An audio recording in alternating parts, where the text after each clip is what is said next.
Assalamualaikum. Di tangan saya terdapat sebuah buku ya. Buku ini bertajuk Sarah Leong, kumpulan cerpen oleh Malim Ghazali PK ya. Buku ini adalah buku terbitan Dewan Bahasa dan Pustaka, diterbitkan pada tahun 2020 dan terdapat 236 halaman ya.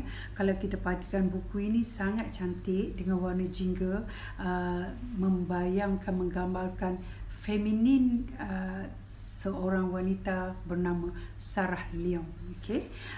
Kalau kita perhatikan ya, buku ini juga sesuai ya, untuk dibawa ke mana-mana, dipegang dan senang untuk diletakkan di dalam beg dan sebagainya ya. Pengarangnya ialah Dr. Muhammad Ghazali Abdul Rashid ataupun Malim Ghazali PK ya. Beliau dilahirkan pada Mac 1949 dan pada tahun 2020 tanggal 18 Jun beliau telah pergi menghadap ilahi. Arwah juga merupakan sastrawan negeri Perak dan juga penerima anugerah penulis Asia Tenggara ya. Dan kalau kita perhatikan, buku ini diterbitkan pada tahun 2020 dan saya menjangkakan buku ini adalah antara buku terakhir karya arwah. Pelbagai subjek dan aspek, subjek, watak, aspek ditunjukkan dalam karya ini ya. Antaranya ialah guru, penjual, pejuang dan juga ahli akademik ya. Okay? Dan buku ini kalau secara keseluruhannya setelah saya baca, saya amati, ianya tentang rindu yang tidak berkesudahan ya, rindu yang tidak kesampaian ya. Untuk cerpen utama yang menjadi tajuk buku ini ya, cerita Sarah Leong ni, akhiran percintaan Sarah Leong dan Abang Tamri itu bagaimana?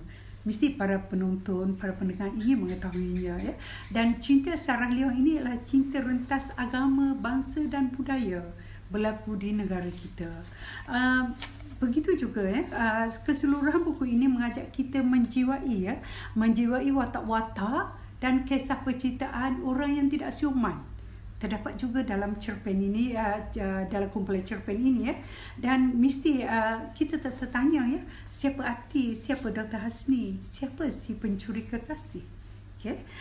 Para penonton, para pendengar yang saya kasihi ya, di dalam buku ini juga terdapat Merapi dan juga Mitra.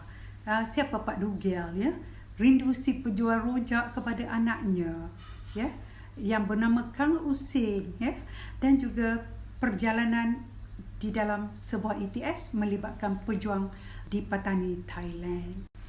Buku ini menggunakan bahasa yang ringkas, mudah difahami dan begitu indah.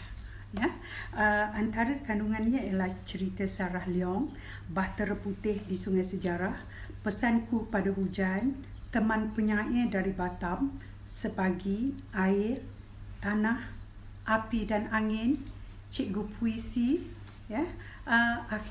Akhirnya ku temui Hatnya 2 dan terdapat beberapa tajuk lagi ya. Keseluruhan buku ini mencantumkan perca-perca dalam kehidupan ya, dengan susunan bahasa yang sangat indah. Pelbagai rentas dalam kehidupan boleh diperolehi dalam buku ini ya, di mana penulis menyatukan pengalamannya semasa berada di negara kita, merantau ke Indonesia, ke Thailand ya, dan semua pengalaman-pengalaman berkenaan digarap dalam buku ini ya. Okay?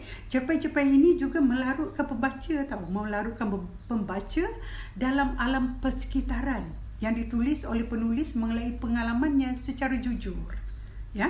Identiti dalam buku ini sebagaimana identiti buku-buku karya ataupun cerpen Malim Ghazali ya.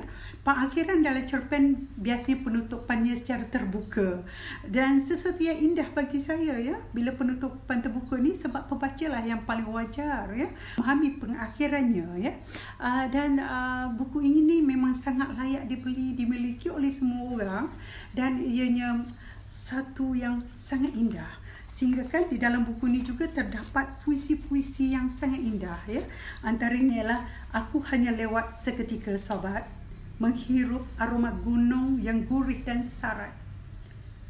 Awan rendah biru, hitam dan putih, tanpa calar dan guris, bagai senyuman si gadis manis.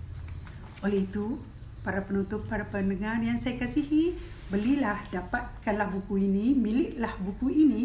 Dan buku ini boleh diperolehi di Dewan Bahasa Pustaka Wilayah Timur di Kota Baru Kelantan ya, dan juga boleh diperolehi daripada Dewan Bahasa Niaga dan juga Koperasi Dewan Bahasa dan juga kedai-kedai buku yang berhampiran.